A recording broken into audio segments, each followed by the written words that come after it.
सरकारी क्षेत्र के बच्चों को पहली बार हिमाचल प्रदेश के इतिहास में कंबोडिया और सिंगापुर भेजने का कार्यक्रम हमने शुरू किया है।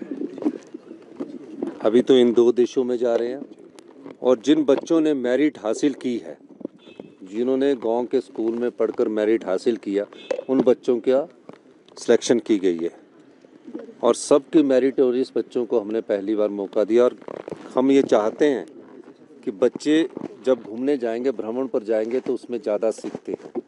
धीरे धीरे इस योजना का लाभ और बच्चों को भी हम देंगे। मुझे खुशी है कि हमारी जो शिक्षा में हमने जो व्यवस्था परिवर्तन किया, उसके सार्थक परिणाम आने शुरू हुए हैं। 2 वर्ष पहले जो हम 23वें स्थान पर पहुंच गए थे, आज शिक्षा में गुणात्मक सुधार करने के बाद हम असर के द्वारा पहले नंबर पर आए हैं। और बच्चे हिमाचल प्रदेश का भविष्य है। आने वाली पीढ़ी जो समाज की सेवा करेगी, वो यही भविष्य के हमारे बच्चे हैं। जो कमियां शिक्षा स्तर में थी, उसको हमने दूर किया है। टीचरों की हमने नियुक्ति की है और अच्छे डे बोर्डिंग स्कूल हम बना रहे हैं। धीरे धीरे इन स्कूलों में पूरे गवर्नमेंट स्कूलों में हम परिवर्तन कर देंगे।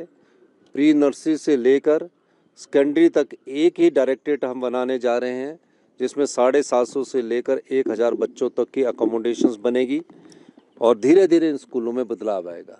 और शिक्षा के क्षेत्र में हम गुणात्मक शिक्षा पर ज़्यादा ध्यान देना चाहते हैं।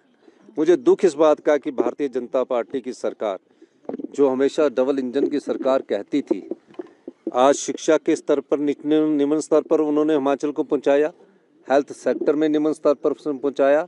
पानी का नलका देने से पानी साफ नहीं हो जाता और जो स्वच्छ वाटर ना उपलब्ध करवाकर जो लोगों में विभिन्न प्रकार की बीमारी हो रही है, उस स्तर पर भारतीय जनता पार्टी ने पहुंचाया। पर लेकिन उनको बयानबाजी करनी है, लोगों का साथ नहीं देना है, अच्छी नीति के बारे में चर्चा नहीं करनी है, ना अच्छे सुझाव देने हैं। उन्हें तो सिर्फ प्रेस स्टेटमेंट देनी है। हमें कर्म करना है और गीता में लिखा है कि कर्म करते जाइए और भगवान आपको फल की इच्छा नहीं रखते। हम कर्म करने में विश्वास करते हैं और ये व्यवस्था परिवर्तन हिमाचल प्रदेश की आत्मनिर्भर में एक महत्वपूर्ण योगदान होगा। 2027 तक हमारा लक्ष्य आत्मनिर्भर हिमाचल बनाने का है और 2032 तक हमारा लक्ष्य हिमाचल प्रदेश को समृद्धशाली और अमीर राज्य बनाने का है। मेरा मानना है, आज हमने जिस सोच को आगे बढ़ाया है, पहली बार इंग्लिश मीडियम ग्रामीण स्कूलों में, सरकारी स्कूलों में शुरू किया गया है।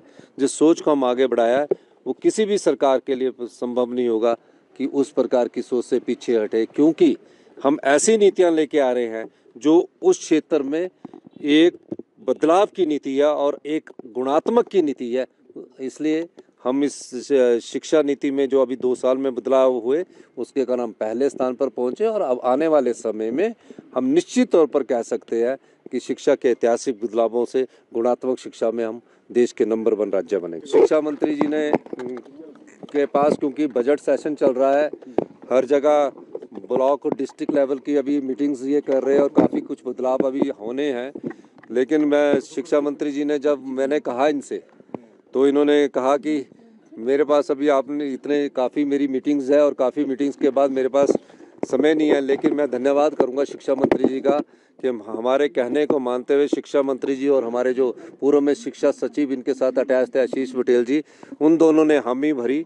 क्योंकि मैंने ये कहा कि जब शिक्षा मंत्री बच्चों के साथ टूर पर जाएंगे तो बच्चों का, सरकारी स्कूल में पढ़ने वाले बच्चों का एक और आत्मविश्वास जागेगा। और अभिभावक के रूप में जा रहे हैं, मंत्री के रूप में तो ये दिशा निर्देश देते हैं, लेकिन अभिभावक के रूप में जाकर ये बच्चों के साथ घुल मिलकर उनसे भी कुछ सीखेंगे। हम लोग भी उनसे सीखते हैं। बहुत बहुत धन्यवाद।